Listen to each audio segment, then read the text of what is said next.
everyone, welcome back to Keeping Up with the Chaldeans. I'm Anthony Toma, your host, and today I'm here with Esshaki, a spoken word performer and an author, writer of Chaldani, the book. Yes. Right?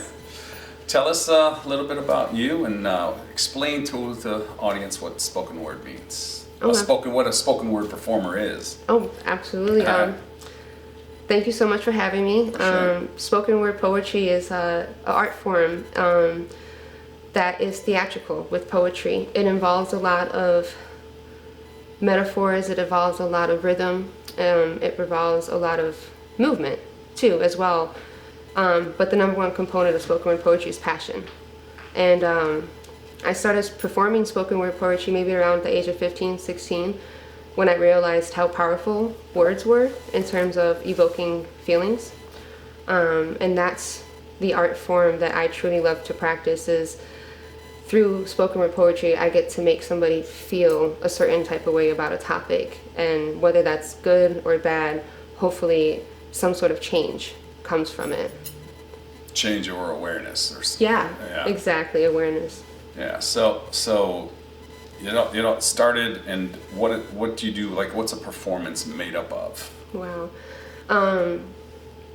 When I get on stage, I want to make sure that when I'm performing that I'm engaging with my audience. Mm-hmm. So I like to utilize my whole stage. So one of the first things I'll look at is how large is the stage, where is my audience going to be at, and how am I going to engage them fully. I like to move too because it keeps the listener kind of more active into your performance as opposed to me just reading from a page. Mm-hmm. They're really paying attention to why my hand is here, why it's over here, and if you notice, I do talk a lot with my hands. You haven't yet, but you will. How do you incorporate the movement? Like, what movements do you decide go with what? I will often show expression for certain words, like if I'm trying to gesture love, mm-hmm. I'll either be pointing to my heart, I'll do a hug gesture, something that signifies love. If it's anger, you're going to hear the anger in my mm-hmm. voice. You're going to hear me get very stern. And then you'll maybe see me ball up fist. And, I think that a lot of these gestures are really important in performing spoken word. Because gestures are going to convey a whole nother different language besides the words that you're speaking. Yeah. So for those that have no idea what spoken word is, what is it? Like, how do you paint that picture for them? Yeah. I guess it's definitely a form of storytelling, mm-hmm. right? But it relies more on rhythm and rhyming. Okay. So it's not really focused on length or anything like that. So you could have a 30-minute spoken word poem, but you can also have a 30-second mm-hmm. spoken word poem. So there are no limitations really when you do it. I think it's just important that when you're performing that you're making it theatrical in a way.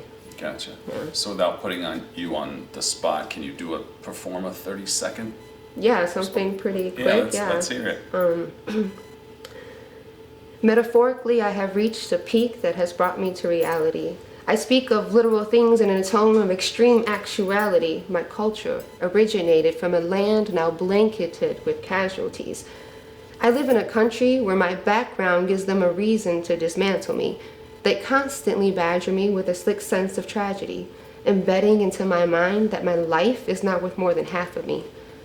I stay awake thinking I can't exist in a civilization of such ignorance, continuously breaking me down because I'm a different kind of influence. I am not Mary Jane with her fire blaze eyes, but I could do it. Make you focus on a certain topic until you speak it fluent. I am a dream chaser in search of a well-lit sky. Captured in my innocence is my only will to survive. Only hope that I am the leader of the line with my head high. Follow me on the bus. I would love to be your tour guide. Where the next morning you wake up to an event that got headlines, and I've inspired the youth to live life, not take lives. Pick up a pen, drop the knife. They actually think twice. I hate snakes, but they take care of the mice. It's a chain reaction, and I'm on top with the biggest bite. My hunger has reached new heights in search of sweet delights, filled with satisfaction from being able to write. Nice. Only hope that my dreams never fade and I always feel this hunger.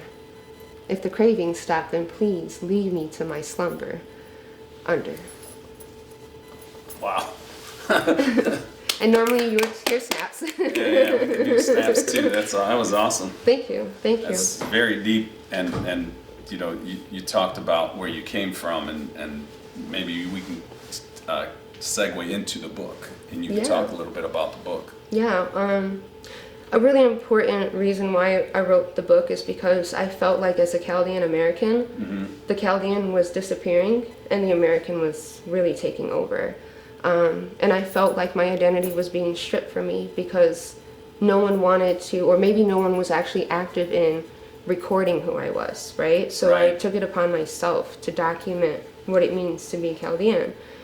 And that spoken word piece I just did, it kind of touches on this idea that when you come over to America, your identity gets stripped. Whether it's because you immigrated here, you were forced here, but it starts to get kind of washed away. And that's not something that I really want to happen, because as a person living in this world, I am Chaldean and American. While I'm very proud to be American, I'm also very proud to be Chaldean, of my nationality, of my language, of my culture, and my traditions. Yeah. So that's something that the book will kind of do to preserve those things, right? So while it is focused on genocide and diaspora, it's also focused on the strength that the community has in terms of preserving our culture, our traditions, right? It's because of the stories that I've heard from older generations that I'm able to carry that on. Yeah. You know? Can you tease the book a little bit? Absolutely. Yeah, Let's do that. I have a couple of pieces that I would love to perform. So this one is called Mabasima, and it's about a cookbook that is very popular in the community. Everybody knows the cookbook. Everybody knows the book. It's a compilation of women in the community who sent in their recipes, and then they were printed in a book. Yeah. Her gaze intuitive tunes to her mother's intuition, demonstrating techniques to show tripe into pouches, then stuff it with hushu and sew it shut, memorized by hands that have touched tripe for decades. But how do you know if you put enough baharat? Watch, and you will know. The recipes of her ancestry, once oral churned print, so delicious that the page smells. Still, with the luxury of the written, or remnants sift through her mom's Sunday morning when she asks again, but how do you know if you put enough baharat? So this is kind of touching on, you know, this idea that we don't use measuring cups and teaspoons and tablespoons. Right. You just have to watch your mom and how she cooks. And if she says you put this much, you put that much. The modern day Chaldean girl, when we're working with her mom to cook, would actually take this measurement, measure it, document it, and then use it. Yes. So that they know how much they're putting. What was the first dish you learned how to cook? Bamia. Bamia? Yeah, gresa moraca. It's my favorite, I swear. Bamia. Yeah, it's Bamia and pacha. It's a good go-to. Yeah. And the kids love it. Yeah. For sure. Yeah. Another poem from the book. This one is about language barriers of people who are coming here who don't speak English. Yeah. And trying to survive in the public school system without anyone who speaks Aramaic. Okay. Dead language. This language cannot die, must not die. Why does she have to die? Why can't this school understand? I'm trying. I fled my home with barely anything and lived in refugee camps with nothing to nourish my mind or body. No, Yuma did not make it. She, like Jesus, sacrificed her life for me. I can't think past the moment of my mother's passing. My friends and I cannot read these books, so we crack jokes in the back of class. We may not know English, but we know about having resources. It's not my fault that you don't speak my language. Wow. So it's kind of to touch on this language barrier that when you have someone who doesn't speak English, they're often looked at as if they're uneducated. And whereas this person is basically saying, look at all the trauma that I've been through. It's not my lack of education. It's the lack of resources that I have for me to even verbalize my trauma. Mm-hmm. You know? Can you talk a little bit about Aramaic and where it comes from? Aramaic is a very, very old language. It's actually just as old as Hebrew. There's a lot of similarities between Aramaic and Hebrew. Yoma, like Baba, Rabbi, right? There's a lot of similar words, and this language has survived throughout time. It's considered a dead language, according to some historians, whereas you and I know that this language is not dead. We speak it amongst our family members every day. It is starting to be taught again, where you can actually learn to go read and write the language. There are schools that are offering, like I myself, my second language is in Aramaic for my college, as my second language. So I went to U of D Mercy and took the Aramaic test and tested out of the Aramaic language and was able to use that test to show that I speak, read, and write fluently Aramaic. Really? And that is now considered my second language. But ironically, English is my second language because I first learned Aramaic at home and I went to elementary school and learned how to speak English. That's kind of what happened with me too. Like our grandmother lived with us and we spoke Sureth in the house. Aramaic. And I didn't really, words, my sister would have to come to class and, the teacher would show a picture of a cat. And I would say, Atutha. And she would say, no, it's a cat. And she would berate me, like in front of everybody. What are you, stupid? Like that. It's a public school. So she would send me out in the hall. They'd call my sister from her class. She's in second grade. I was in first grade. She's in second. And she calls her over, and she has to explain to me that it's cat in English. It's different, Anthony. It's different. We're not. We're not home. Well, I'm not. I was born here. I was born in the United States of America, but I didn't speak really speak the language much. Exactly. Same. So, well, I did speak the language. I would blend the two. It was confusing. Yes, and then you eventually graduated out of ESL classes, and then you were able to be with the English speaking kids. Exactly. Yeah, I mean, I went through the ESL all through high school till almost 10th grade, 9th grade. Yeah, because English technically is your second language. Yeah, no doubt. And then the people coming over, and these are kind of all related to the poems that you read, and people that come over, I learned it and preserved it with them, like through my cousins that came and worked in the store with us at my dad's stores. You were able to communicate with them because your grandmother taught you Surah. Exactly. Yeah, my mom and dad and grandmother. Yeah. So it's a blessing now, and I have some friends now that throughout the years we still speak Surah pretty regularly, which I'm blessed. I feel blessed to know it. Yeah. Oh yeah, for sure. Because there are some households, Chaldean households, that teach Arabic and not Surah. Yeah. Arabic's tough. So we didn't speak any Arabic at home. Us neither. Yeah, that's my mom had to have one language that I didn't understand, right? yeah, that's exactly the thing. Yeah, my mom and dad. Yeah. Yeah, so that they can talk. No doubt. For sure. So tell us about some of the performances, some of your experiences. Maybe how would somebody start to learn the spoken word? Wow. Watching other performances will definitely help someone learn the art of spoken word poetry. Go to YouTube and you can start at YouTube. I first learned the art from a performer named Saul Williams, very popular spoken word performer. I was young. I was probably middle school when I saw him on an episode of Girlfriends, which was a popular TV show. Yeah. And I saw him doing this form of poetry, and I was like, what is that? So I looked him up, and that's when I discovered what Def Poetry Jam was. So Def Poetry Jam was one of the first platforms out there for spoken word performers. It was HBO? HBO, yeah. And we're talking almost 15, 20 years ago. I was young, you know. So that was my first introduction to it. From there, it started to really expand nationally. So there are national spoken word slam teams. So spoken word and slam poetry are extremely similar. they say slam poetry because a slam is when you get together and you're actually performing for a final prize, like whoever is the best poet of the night. Right. That's considered a slam, and there are Detroit national slam teams, Mm-hmm. you know, and they have different chapters, and when you get to nationals, it's at a different state every year, and people travel from all over the country, you know, to these performances. Mm-hmm. So yeah, I think a simple search on Google would, you know, get them started there. Yep. There are different venues, like in Metro Detroit, that you can go to that do spoken word poetry.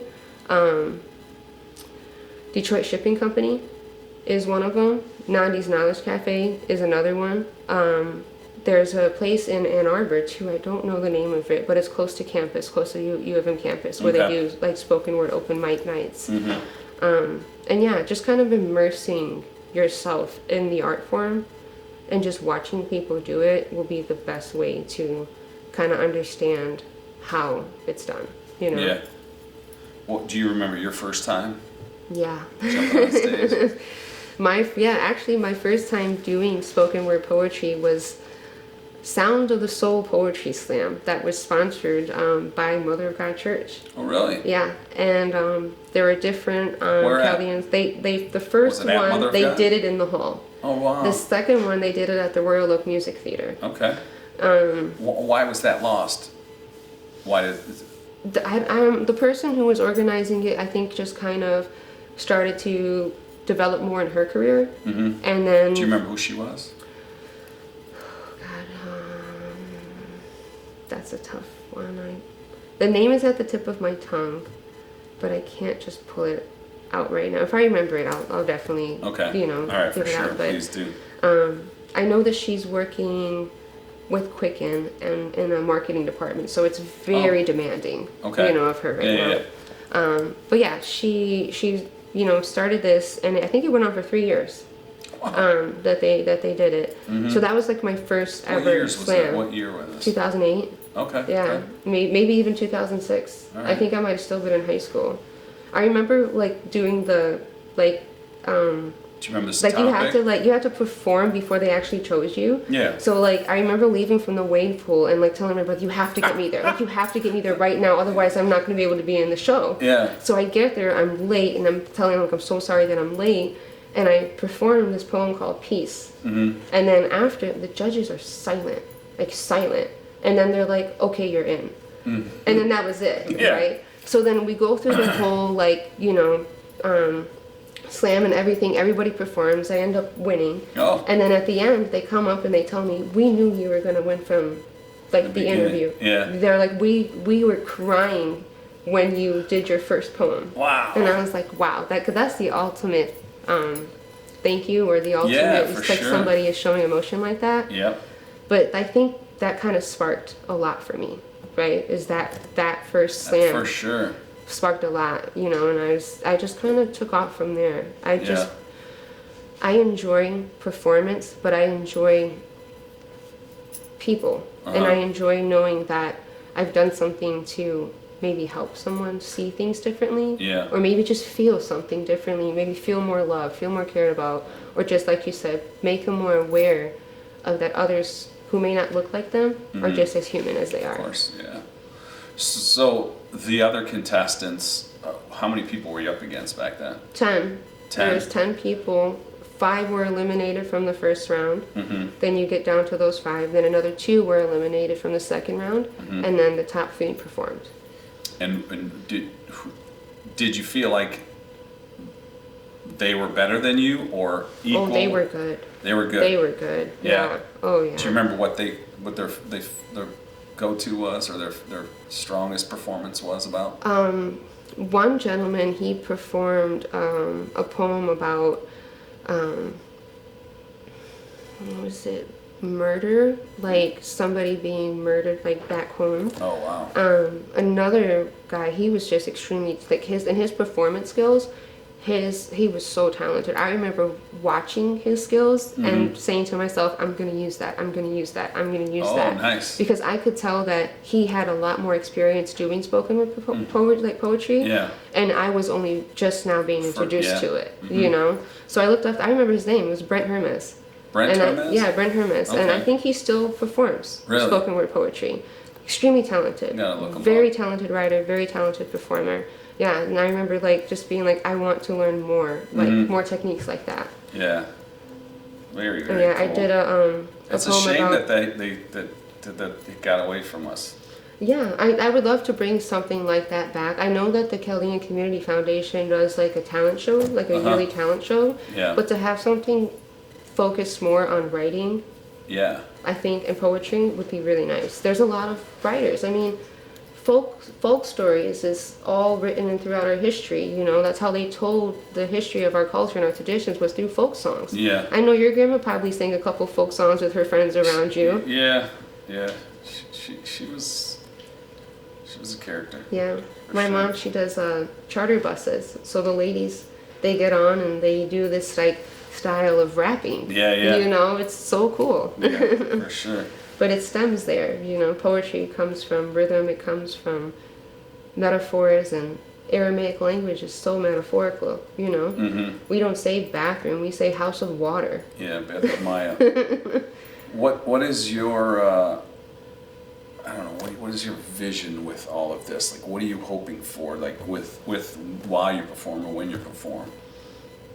Mostly awareness and inclusion, right? Like, I want to create a fusion between not just members in the community, but members who are not a part of the community.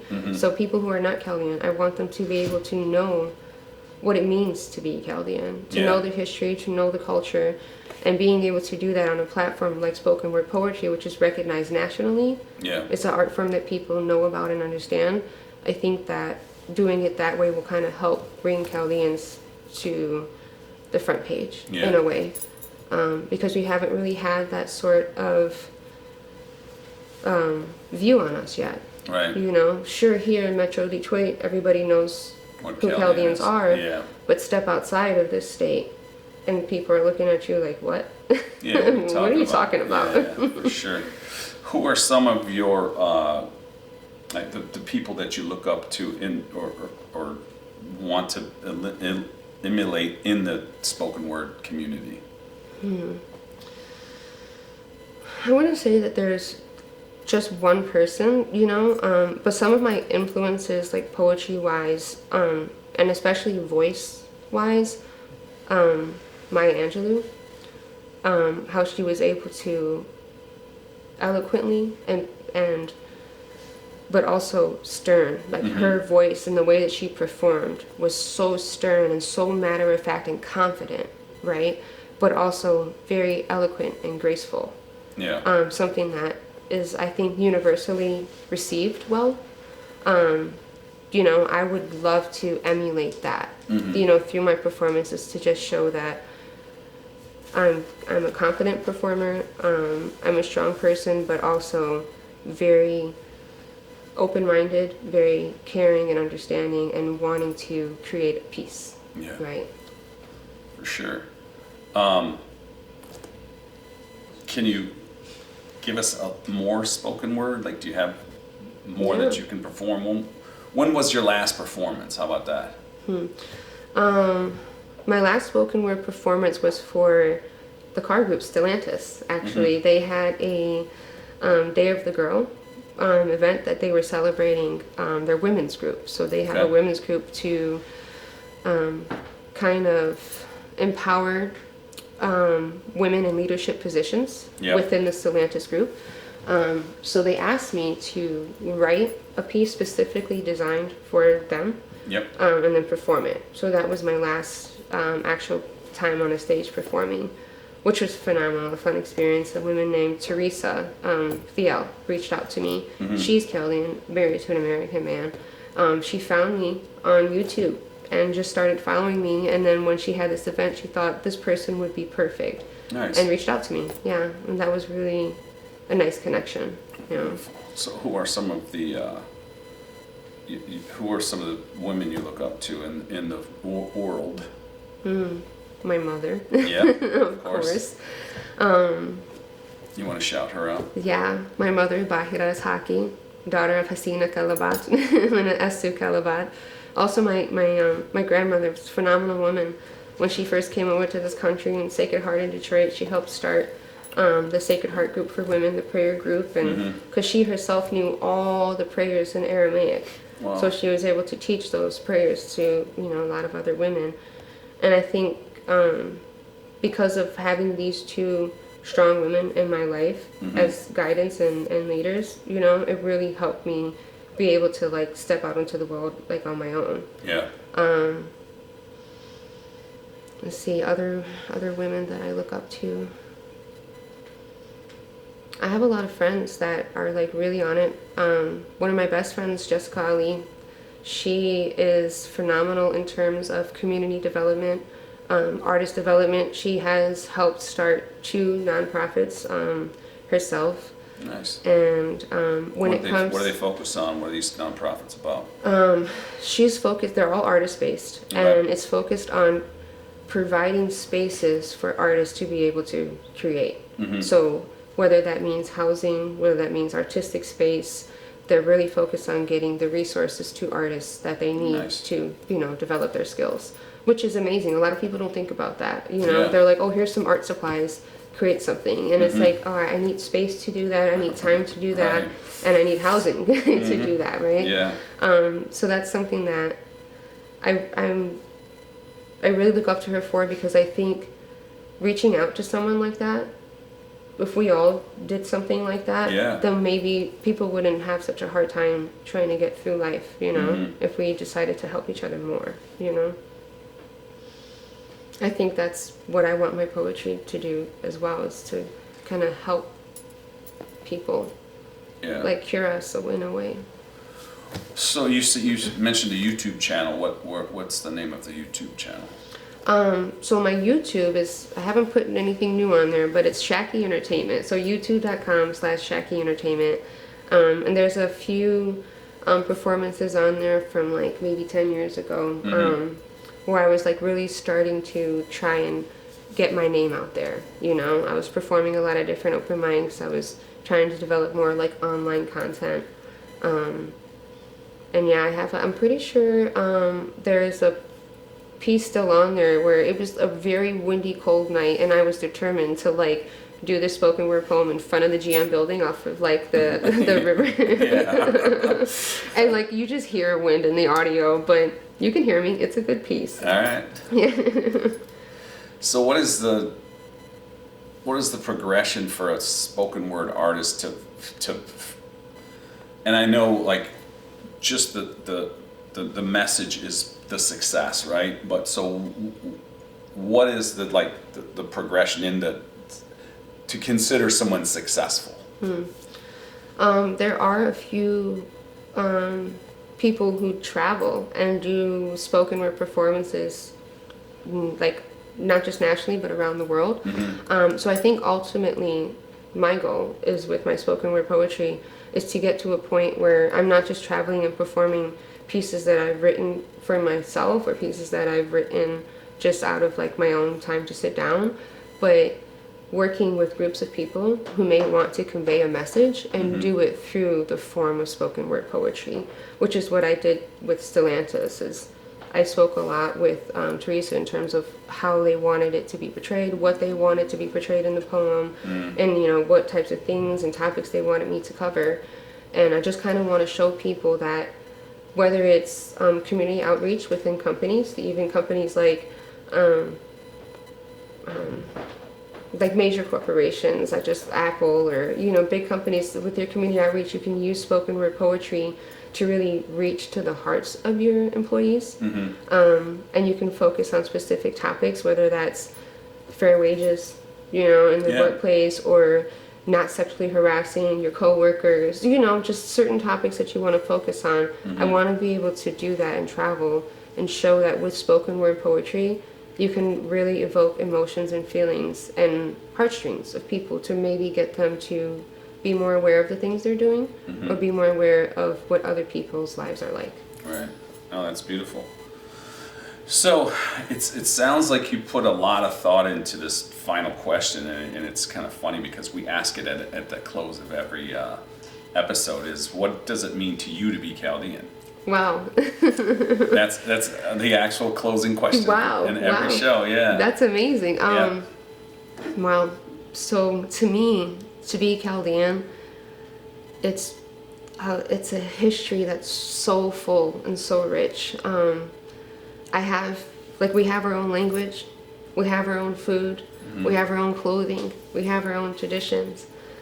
To me, to be Chaldean is knowing that no matter how many times any other group has tried to destroy our identity, we preserved. So it's about preservation. Yeah. So, That's nice. Yeah. I've not heard that one before. Preservation. That's beautiful. And then we've done almost 200 episodes. That's nice. I like that. Thank you. Well, thanks for joining us. Do you want to close out with a little bit of spoken word? Yeah. Let's see.